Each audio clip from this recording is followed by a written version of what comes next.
एक बार फिर से आप सभी का स्वागत है। हम अध्ययन कर रहे हैं नीति वचन की पुस्तक का और अब समय है कि हम उसके 9वें अध्याय 13वें वचन से आगे का अध्ययन करें।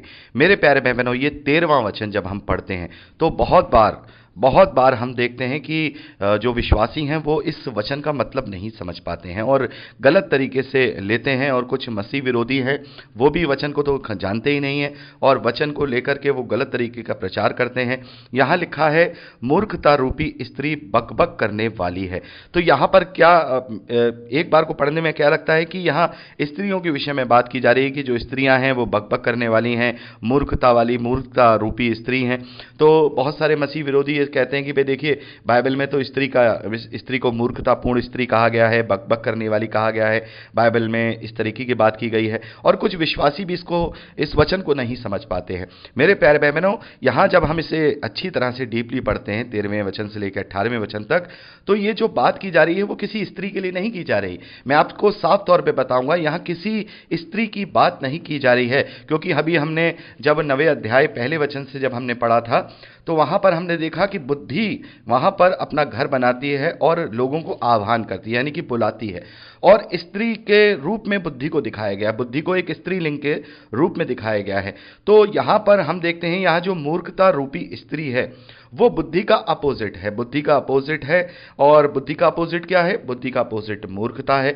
यानी यहाँ जो मूर्खता रूपी स्त्री है वो मूढ़ता को दर्शा रही है, किसी स्त्री को नहीं दर्शा रही। कोई बहन ये ना समझे कि बाइबल हमारे विषय में ही बात करता है, बिल्कुल नहीं। यहाँ पर स्त्री का मतलब कोई हमारी बहन नहीं है, कोई लेडी नहीं है, बल्कि यहाँ पर मूढ़ता को, मूर्खता को, जो बुद्धि का अपोजिट वर्ड है, जिसे हम हिंदी में विलोम शब्द कहते हैं, इंग्लिश में एंटोनम वर्ड्स बोलते हैं, जैसे रात का दिन, सुबह का शाम, इस तरीके के वर्ड होते हैं ना, लैंग्वेज में हम पढ़ते हैं एंटोनम वर्ड और विलोम शब्द। वैसे ही यहाँ जो इस स्त्री को दर्शाया गया है वो बुद्धि के अपोजिट एंटोनम दिखाया गया है। बुद्धि के अपोजिट क्या होता है? बुद्धि के अपोजिट मूर्खता होती है, मूढ़ता होती है, यानी कि जो मूर्ख होते हैं वो होते हैं। तो यहाँ पर लिखा है मूर्खता रूपी बकबक करने वाली है, यानी कि जो मूढ़ व्यक्ति है, जो मूर्ख व्यक्ति है, जो परमेश्वर का भय नहीं मानने वाला है, वो बकबक करने वाला, यानी कि उसके मन में बहुत सारी कल्पनाएं रहती हैं और उन कल्पनाओं के कारण, उन अभिलाषाओं के कारण, उन लालसाओं के कारण वो उनमें फंसता है और फंसकर अपने नाश का कारण बनता है। मेरे प्यारे भाई बहनों, यहाँ जो मूढ़ता है, हम जानते हैं बुद्धि क्या है। जैसे बुद्धि हम देखते हैं, बुद्धि यहाँ हम देखते हैं परमेश्वर का भय मानना बुद्धि का आरंभ है, और परम पवित्र ईश्वर को जानना, उसकी आज्ञाओं को समझ लेना, वही समझ है। तो मूढ़ता यही है कि परमेश्वर का भय ना मानना बुद्धि का समाप्ति है, बुद्धि की समाप्ति है, मूढ़ता का प्रारंभ है। और परम प्रधान ईश्वर की आज्ञाओं को ना जानना, उसे अपने जीवन में ना लागू करना, वही मूर्खता है। तो यहाँ पर हम अपने सांसारिक जो भौतिक वस्तुएं हैं, अभिलाषाएं हैं, लालसाएं हैं, उनके द्वारा हम क्या करते हैं? इनमें खींचते हैं। यहाँ लिखा है कि जो मूढ़ता है, जो मूर्खता है, वो भोली है और कुछ भी नहीं जानती। तो भोली का मतलब क्या है? भोली का मतलब चतुर कौन है? यहाँ हम देखते हैं कि सुलेमान ने चतुर उन्हें कहा है जो परमेश्वर की आज्ञाओं का पालन करते हैं, और भोला और मूर्ख उन्हें कहा है जो परमेश्वर की आज्ञाओं को जानते नहीं हैं, वो कुछ जानते नहीं हैं। ये मूढ़ता कुछ नहीं जानती। हम दुनिया की अभिलाषाओं और लालसाओं को प्राप्त करने के लिए परमेश्वर की आज्ञाओं को कैसे उल्लंघन करते हैं, हम अच्छी तरह से जानते हैं। और यहाँ लिखा है वह अपने घर के द्वार में, अपने नगर के ऊंचे स्थान में अपने आसन पर बैठी हुई है। यानी कि हम यहाँ घर का द्वार और नगर के ऊंचे स्थान, इन दोनों को अगर हम देखें तो यहाँ पर हम डिफाइन करते हैं कि हमारे घर के अंदर भी बहुत सारी ऐसी हमारी आवश्यक चीज़ें हैं, अभिलाषाएं और लालसाएं हैं, जिनके कारण हम मूढ़ता को अपना लेते हैं, बुद्धि को नहीं अपनाते। मूढ़ता यानी परमेश्वर के विरोध में भी होने के लिए हम चले जाते हैं, हमारी ज़रूरत की चीज़ों को पूरा करने के लिए गलत रास्तों को अपनाते हैं। और नगर के ऊंचे स्थानों में, यानी कि दुनिया का वैभव, ये नगर का ऊंचा स्थान दुनिया का वैभव है, दुनिया की जो चकाचौंध है, जिस जिसमें ये आंखें चुंधिया जाती हैं और इन आंखों के द्वारा ही हम क्या करते हैं, मूढ़ता को अपनाने लगते हैं। मेरे प्यारे भाई बहनों, दुनिया में कोई भी ऐसा व्यक्ति नहीं है जिसने परमेश्वर को अपने शारीरिक लालसाओं और अभिलाषाओं के कारण ना छोड़ा हो। हम देखते हैं जो एथियस्ट लोग हैं, जो नास्तिक लोग हैं, वो परमेश्वर को इसलिए तो नहीं लेना चाहते हैं, परमेश्वर को इसलिए तो नहीं मानना चाहते हैं क्योंकि उनकी अपनी खुद की वैल्यूज हैं, उनकी अपनी खुद की समझ है, जो वो करना चाहते हैं वो करना चाहते हैं। बहुत सारे ऐसे अधर्म के काम हैं जो इस धरती पर मनुष्य करता है, जो परमेश्वर को के भय के साथ नहीं कर सकता है। तो वो क्या करते हैं, उन चीजों को प्राप्त करने के लिए सबसे पहले परमेश्वर को छोड़ते हैं।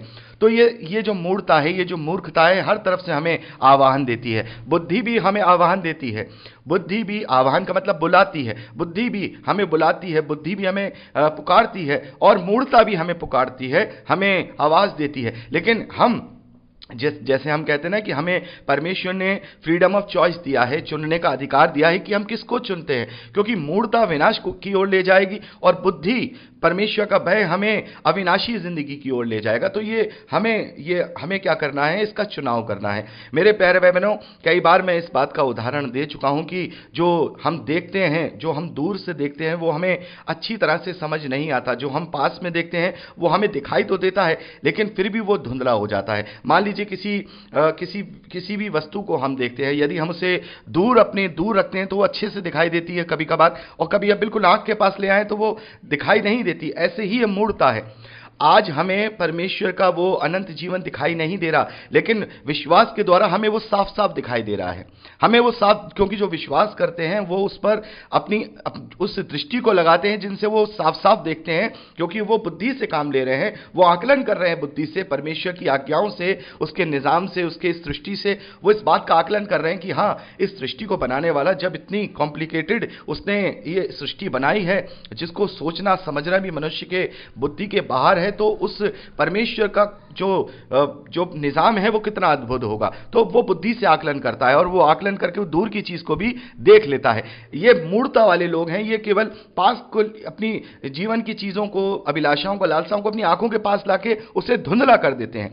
तो मूढ़ता अपने घर के द्वार में भी है, नगर के ऊंचे स्थानों में भी है, और जो बटोही अपना मार्ग पकड़े हुए सीधे चले जाते हैं, यह उनको कह करके पुकारती है। यानी कि हम क्या देखते हैं, जो लोग इस जीवन में अपने मार्ग में सीधे चल रहे हैं, हम परमेश्वर के भय में चल रहे हैं, लेकिन क्या होता है, ये अभिलाषाएं, ये लालसाएं आवाज दे करके पुकारती हैं। और जो कोई भोला, यानी कि जो परमेश्वर के ज्ञान में परिपूर्ण नहीं है, उसकी समझ में परिपूर्ण नहीं है, वो मुड़कर यहां आए, और जो निर्बुद्धि है वो उससे कहती है कि चोरी का पानी मीठा होता है, लुके छिपे की रोटी अच्छी लगती है। यानी कि संसारिक बातों को वो मूढ़ता क्या कहती है, उसको बताती है, नहीं ये चीजें अच्छी हैं, ये व्यभिचार अच्छा है, चोरी करना अच्छा है, धोखा देना अच्छा है, व्यर्थ कल्पनाएं करना अच्छा है, लुके छुपे की रोटी यानी कि किसी को धोखा दे देना अच्छा है, ये सारी चीजें अच्छी हैं। वह ये नहीं जानता कि वहां मरे हुए पड़े हैं। यानी जो व्यक्ति उस मूढ़ता में फंस जाता है, उस संसार की चकाचौंध में फंस जाता है, तो वो ये नहीं जानता,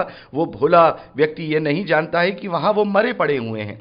तो वहां मरे हुए लोग पड़े हुए हैं, जो मर चुके हैं, जो पाप में फंसे हैं। क्योंकि बाइबल जीवित जो मरे हुए हैं उन्हें पाप से फंसा हुआ व्यक्ति कहते हैं, और जो पाप से छुड़ाए हुए हैं उन्हें जीवित कहते हैं। तो यहां पर हम देखते हैं कि ये जो मूढ़ता है, ये जो मूर्खता है, वो हमें मृत्यु की ओर लेके जाता है। और उस स्त्री के नेवतहारी, यानी स्त्री उस मूढ़ता के, संसारिक अभिलाषाओं के, लालसाओं के जो नेवतहारी हैं, यानी जिन्होंने उसका न्योता स्वीकार कर लिया है, वो अधलोक के निचले स्थानों में पहुंचे हैं। तो मेरे प्यारे बहनों, यहां पर कोई कंफ्यूज मत होइएगा कि यहां जो स्त्री के विषय में बात की जा रही है, नहीं, यहां बुद्धि को भी स्त्रीलिंग के रूप में जो है प्रस्तुत किया गया है, और मूढ़ता को भी एक मूर्खता रूपी स्त्री के रूप में, जो बकबक करने वाली है, बड़ी बड़ी बातें करने वाली है, उसके रूप में प्रस्तुत किया गया है। मेरे प्यारे बहनों, हम देखते हैं कि खास तौर पर जो मूढ़ लोग होते हैं, जो परमेश्वर का भय नहीं मानते, वो लोग हमेशा इस प्रकार की बड़ी बड़ी बातें करते हैं, बड़े बड़े तर्क, बड़े बड़े वितर्क उनके पास होते हैं। तो ये बकबक करने वाले कौन हैं? ये बकबक करने वाले वही हैं जो अलग अलग तरीके के तर्क देते हैं कि परमेश्वर है तो फिर परमेश्वर को किसने बनाया, परमेश्वर है तो क्या वो जादूगर है, क्या परमेश्वर ने जादू से सब बना दिया। ये तर्क वितर्क, उनकी छोटी सी बुद्धि, उन्हें यह नहीं पता कि गधे को एबीसीडी कभी नहीं आएगी। वो एक गधे समान, एक पशु समान है जो परमेश्वर की एबीसीडी को सीखना चाह रहे हैं, परमेश्वर की एबीसीडी को सीखना चाह रहे हैं। तो ये बकबक करने वाले लोग होते हैं, तर्क लगाने वाले लोग होते हैं, वितर्क लगाने वाले लोग होते हैं। अभी एक मैं आपको उदाहरण देना चाहूंगा कि समलैंगिकता पर एक जो लिस्बन लोग हैं उन्होंने कहा कि परमेश्वर ने तो हमें ऐसा ही बनाया है, तो हमारी क्या गलती है, परमेश्वर ने हमें ऐसा बनाया है, हम तो ऐसा करेंगे। लेकिन उन्हें यह नहीं पता कि परमेश्वर ने उन्हें ऐसा नहीं बनाया है। जिन्हें बनाया है उनमें इस प्रकार से संबंध बनाने की शक्ति नहीं होती है, और वो परमेश्वर की दृष्टि में वो समान रूप से सब एक जैसे ही हैं। और इथोपिया के जो सबसे पहला बिशप जिसे हम कहेंगे प्रचार करने वाला है, हमने पढ़ा है, प्रेरितों के कार्य में पढ़ते हैं, वो खोजा, जिसे फिलिपुस ने बपतिस्मा दिया, वो खोजा यानी कि जो बचपन से ही जो नपुंसक होते हैं वो था। तो परमेश्वर उनसे प्रेम करता है, लेकिन जिन्हें बिल्कुल बॉडी से बिल्कुल फिट बनाया है और बिल्कुल उनके अंदर कोई कमी नहीं है, वो केवल अपनी मानसिक बीमारी के द्वारा वो लोग अपने सेम जेंडर से अट्रैक्ट होते हैं। तो ये मानसिक बीमारी है, तो ये परमेश्वर का विरोध है। परमेश्वर ने उन्हें ऐसा नहीं बनाया। यदि उन्हें ऐसा बनाया होता तो उनके कोई अंग नहीं होते, उनके पास वो अंग नहीं होते जिससे वो संबंध बना सकते थे। तो हमें समझना होगा ये परमेश्वर का विरोध है। और एक तो जैसे ये लोग कहते हैं ना, अपनी बुद्धिमानी से बकबक करते हैं। अगर मान लीजिए अगर इस मानसिक बीमारी को हम ये कहें कि भाई ठीक है भाई मानसिक बीमारी है और ये मानसिक रूप से बीमार है, इसलिए ये इन्हें करने की इजाजत दे दो क्योंकि परमेश्वर ने इन्हें मानसिक बीमार बनाया है। तो बहुत सारे मानसिक बीमार तो ऐसे भी हैं जो स्त्रियों के साथ गलत तरीके से कार्य करते हैं, उनके साथ गलत कार्य करके उनका मर्डर कर देते हैं, उन्हें उसमें खुशी आती है। बहुत सारे ऐसे पागल भी हैं जो केवल शारीरिक यातनाएं और ताड़नाएं देकर के बड़ा आनंद उठाते हैं। हम यूरोप में देखते हैं, यूरोप में और इंडिया में भी कई सीरियल किलर ऐसे देखे हैं जिन्हें केवल खून करना ही में ही आनंद आता है। तो अब उस बीमारी को हम मान लें, कहते हैं कि भाई वो तो बीमार है, मानसिक रूप से पागल है, तो हम उसको स्वीकार कर लें। हम क्या करते हैं, हम ऐसे लोगों को क्या करते हैं, या तो जेल में पहुंचा देते हैं या फिर पागल खाने पहुंचा देते हैं। तो फिर ऐसे जो मानसिक बीमार हैं तो उन्हें हम खुला कैसे छोड़ सकते हैं? उनकी भी जगह क्या है, या तो वो अपने आप को क्या करें, उसमें कंट्रोल करें। क्या एक साधारण मनुष्य जो लिस्बन नहीं है या गे नहीं है, वो अपने आप को उन चीजों में संभाल के नहीं रखता? क्या वो अपने ऊपर कंट्रोल नहीं रखता? क्या वो अपने व्यभिचार में पड़ने से अपने आप को नहीं रोकता? तो यदि वो रोकता है, एक धर्मी पुरुष अगर उसकी स्त्री ना रहे या वो विधुर हो जाए, या कोई स्त्री जिसका पति ना रहे वो विधुर हो जाए, तो क्या वो अपने आप को संभाल के नहीं रखती? क्या अपनी इच्छाओं पे वो कंट्रोल करके नहीं रखती? तो जब वो रखते हैं धार्मिक होने पर, बुद्धि का ज्ञान प्राप्त करने के द्वारा, तो फिर वो जो अपने आप को कहते हैं कि परमेश्वर ने हमें ऐसा बनाया है, तो फिर वो क्यों नहीं अपने ऊपर कंट्रोल कर सकते हैं? ये तो वही बात हो गई कि हम ये दोष लगाएं कि परमेश्वर ने हमें ऐसा बनाया था इसलिए हम व्यभिचार करते हैं। हमने 5वें अध्याय का अध्ययन करते समय ये बात कही, परमेश्वर ने हमें ऐसा नहीं बनाया है, हमें परफेक्ट और प्योर बनाया है। लेकिन हम अपनी ही खुद की मूर्खता में फंसकर और इन बकबक करने वाली बातों के द्वारा, तर्क और वितर्क करने के द्वारा अपने आप को ही क्या कर लेते हैं, हम अपने आप को मूर्ख बना लेते हैं। जैसे हम रोमियो की पत्री में पढ़ते हैं कि ये जगत के बुद्धिमान हैं, जिन्होंने अपने आप को मूर्ख बना लिया। जगत का बुद्धिमान तो हो गए, लेकिन अपने आप को उस बुद्धिमानी में फंसकर वो मूर्ख बन गए और परमेश्वर की महिमा को क्या कर दिया, चौपायों को, मूर्तियों को, जंगली जानवरों को, मनुष्यों को, उनको महिमा दे दी। और परमेश्वर की महिमा को जो परमेश्वर को देनी चाहिए थी, उसके बदले में उन्होंने निर्जीव चीजों को मूर्ति बना करके उन्हें महिमा दे दी। तो ये बुद्धिमान अपनी बुद्धिमानी में फंसकर क्या हो गए, ये अपनी बुद्धिमानी में फंसकर मूर्ख बन गए। अब हम अपने भाइयों को ही देख लें, बहुत सारे भाई ऐसे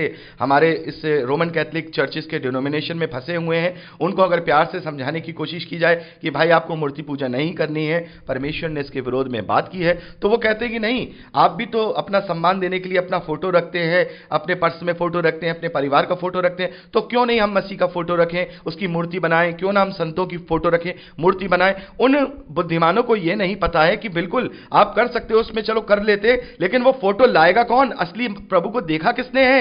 क्या वो जो मूर्ति आप पूज रहे हो या मूर्ति को सम्मान दे रहे हो, क्या वो मूर्ति सचमुच में प्रभु की है? क्या प्रभु ऐसे ही दिखते थे? क्या मरियम ऐसे ही दिखती थी? क्या वो चेले जिनकी तस्वीरें आपने यूरोप के कैरेक्टर्स को लेकर बनाई हुई हैं, क्या वो इजरायली लोग ऐसे दिखते थे? हमारे पास नहीं है असली फोटो, हमारे पास नहीं है असली आकार, तो हम कैसे कहें कि ये ही मसीह है? तो ये तो गलत बात हो गई। ना जाने किसके चेहरे को प्रभु का चेहरा मान करके आप सम्मान दे रहे हो। तो ये बुद्धि उनमें नहीं आती है। तो ऐसे लोग बक बक ही कर सकते हैं, केवल अपनी बातों को ऊपर करने के लिए, अपनी भोली वाली कांग्रीगेशन को बहकाने के लिए केवल वो बक बक कर सकते हैं, तर्क कर सकते हैं, वितर्क कर सकते हैं। तो बुद्धि जो है वो तर्क वितर्क करती है, वो करती है परमेश्वर की बातों में, ना कि मूढ़ता की बातों में। और जो मूढ़ता है, जो मूर्खता है, वो मूर्खता की बातों में बकबक करती है, वो उसमें तर्क वितर्क करके लोगों को फंसाने की कोशिश करती है। तो मेरे प्यारे भाई बहनों, यहां पर हम देखते हैं, जो इस नवे अध्याय को हम देखते हैं, जब इसका शीर्षक देखते हैं तो वो यही है, बुद्धिमानी और मूर्खता। तो बुद्धिमानी को भी यहां पर एक स्त्री के रूप में दिखाया गया, और बुद्धि को भी और मूर्खता को भी एक स्त्री के रूप में दिखाया गया है। ये कोई हमारी बहनों को लेकर के कोई बात नहीं की गई है। तो मेरे प्यारे बहनों, आशा करता हूं कि हम इन वचनों को अच्छी तरह से समझने पाए होंगे। तो ये वचन थे, हमारे मिस हो गए थे परसों से भी एक दिन पहले। तो अब समय है कि हम 12वें अध्याय से अपने अध्ययन को कंटिन्यू करें। तो मेरे प्यारे बहनों, अगली रिकॉर्डिंग में हम 12वें अध्याय से अपने अध्ययन को शुरू करेंगे। प्रभु आपको आशीष दे। Praise the Lord.